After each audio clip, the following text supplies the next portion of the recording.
మన పెళ్ళికి ఒప్పుకున్నందుకు thank you so much బావా అని రంగా మీద పడి పక్క నవ్వుతూ ఉంటుంది సరోజ. అలాగే రంగా కూడా సరోజిని పట్టుకొని నవ్వుతూ ఉంటాడు.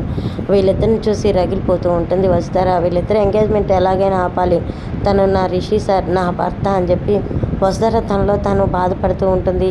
అవునండి, రాబోయే కథలు అయితే చాలా చాలా ఇంట్రెస్టింగ్ అయితే ఉంటుంది. మీకు కనుక ఈ వీడియో నచ్చితే వీడియోకి ఒక లైక్ చేయండి, సబ్స్క్రైబ్ చేసుకోవడం అస్సలు మర్చిపోకండి. రోజుకి వసుధర అయితే ఇంకా రిషికి దగ్గర అవడంతో సరోజ అయితే అసలు ఓర్చుకోలేదనమాట.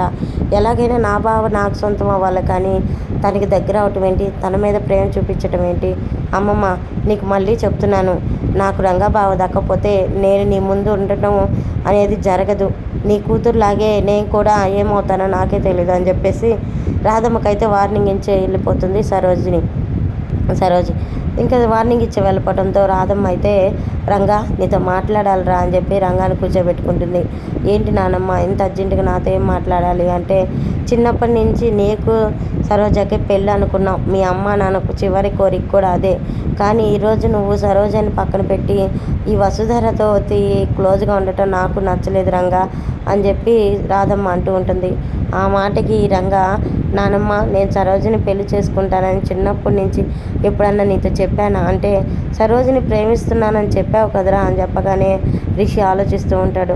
అయ్యో రంగా, నేను నీ ప్లేస్లో ఉంటున్నా నేను ఒప్పుకున్నాను, కానీ నీ వెనక ఇంత బాధ్యత ఉందని నాకు తెలియక ఒప్పుకున్నాను. ఇప్పుడు నేనేం చేయాలి? నువ్వు సరోజని మనస్ఫూర్తిగా ఇష్టపడ్డావు, కానీ నా జీవితంలో నా భార్య వసుధర ఉంది. నా భార్య వసుధర ఉండగా నేను మరొక అమ్మాయిని ఎలా పెళ్లి చేసుకోగలుగుతాను చెప్పు అని చెప్పి తన మనసులో తను మాట్లాడుకుంటూ ఉంటాడు. ఇంకా రాధమ్మ అయితే, రంగా ఏంట్రా ఆలోచిస్తున్నావు, ఏం ఆలోచిస్తున్నావు, నిన్నేరా అని చెప్పేసి అంటూ ఉంటుంది. రంగా ఉలిక్కిపడి, ఏంటి నానమ్మ ఏం ఆలోచిస్తున్నాను, నాకు సరోజకి పెళ్ళా అంటే, ఇంకా రాధమ్మ ఏంట్రా పెళ్ళా అంటున్నావు, నీకు సరోజకి పెళ్ళేరా, సరే అయితే ఈ పెళ్ళికి నువ్వు ఒప్పుకోకపోతే నా మీద ఒట్టు, నీ తల్లిదండ్రుల మీద ఒట్టు అని చెప్పేసి రాధమ్మ ఇంకొట్టేసి అయితే వెళ్ళిపోతుంది. ఒక పక్క సరోజ అయితే తన తండ్రితో అలిగి 3 రోజుల నుంచి అన్నం తినకుండా, బావతో నా పెళ్ళి చేస్తేనే నాన్న నేను నీతో మాట్లాడతా, లేకపోతే నాకు అన్నం వద్దు ఏందని అలిగి కూర్చుంటుంది.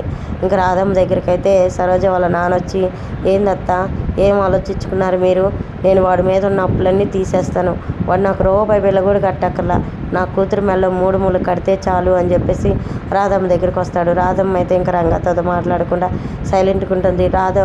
ఇంకా రంగా అయితే ఆలోచిస్తూ ఉంటాడు. ఇంకా రిషి క్యారెక్టర్లో నుంచి ఆలోచిస్తూ ఉంటాడు. నేను రంగాకి మాట ఇచ్చాను, తన కుటుంబానికి ఏ ఆపద కలగకూడదని మాట ఇచ్చాను, కానీ ఈరోజు తన నాయనమ్మ బాధపడుతుంది.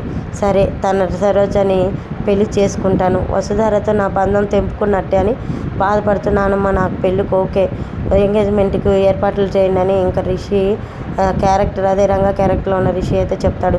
ఆ మాటిని వసుధర అయితే రాధమ్మ దగ్గరికి వచ్చి, ఏం చేస్తున్నారు మీకు అర్థమవుతుందా, నా మెల్లో తాళి తెంపి నీ మనవరాల మెల్లో తాళి కట్టిస్తారా, రిషి సారు నా భర్త, రిషి సార్ నా మొగుడు అని చెప్పి అంటూ ఉంటుంది. ఏం అర్థం కానీ రాధమ్మ అయితే, అమ్మ వసుధర తను రంగా కాకపోతే నీ భర్త అయితే ఈ ఎంగేజ్మెంట్కి ఒప్పుకోవడమ్మా అని చెప్పేసి రాధమ్మ అంటూ ఉంటుంది. ఇంకా రంగా అయితే రాధమ్మకి ఇచ్చిన మాట ప్రకారం సరోజని ఎంగేజ్మెంట్ చేసుకోవడానికి ఆలోచిస్తూ ఉంటాడు.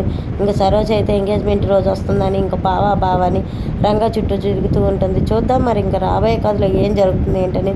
ఇక నేను చూపించే వీడియో ఎక్కడిది ఏంటి, ఏ ఫారెస్ట్ అడవి అనేది నాతో కామెంట్ చేయండి. కామెంట్ చేసిన వాళ్ళకి గిఫ్ట్ అయితే ఇస్తాను.